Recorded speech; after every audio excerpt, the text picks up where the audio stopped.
Hi friends, welcome to Dhana home style cooking. இப்போ தான் நம்ம சேனலில் ஃபஸ்ட் டைம் பார்க்குறீங்கன்னா சப்ஸ்கிரைப் பண்ணிக்கோங்க. பக்கத்தில் இருக்க பெல் ஐக்கானை கிளிக் பண்ணிக்கோங்க. முட்டை கிரேவி செய்கிறது எப்படின்னு வாங்க பார்க்கலாம்.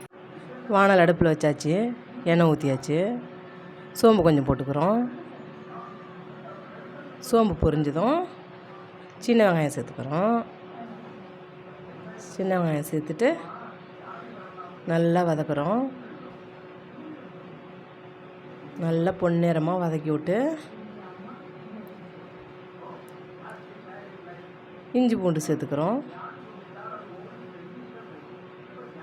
இஞ்சி பூண்டு சேர்த்து நல்லா வதக்கி விட்டு நல்லா வதங்கினதுக்கப்புறம் தக்காளி சேர்த்துக்கிறோம். கருவேப்பிலை சேர்த்துக்கிறோம்.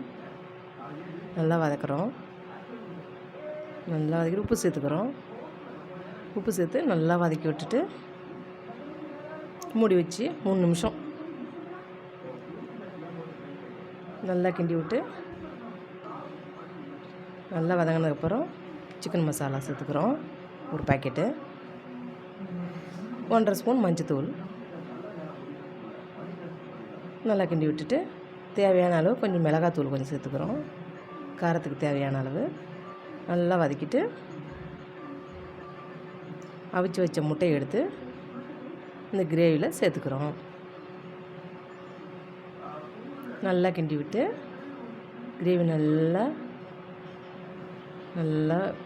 பொன்னிறமாக நல்லா வதங்கிடுச்சு. எல்லாம் நல்லா கிரேவி ரெடி ஆகிடுச்சு. கொஞ்சம் உப்பு தூள் சேர்த்துக்கிறோம். மல்லித்தழை கொஞ்சம் சேர்த்துக்கிறோம்.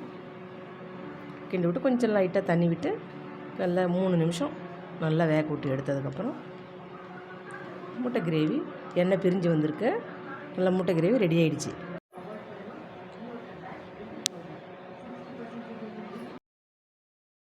தனா ஸ்டைலில் யம்மி எக்கு கிரேவி ரெடி. வாங்க சாப்பிட்லாம்.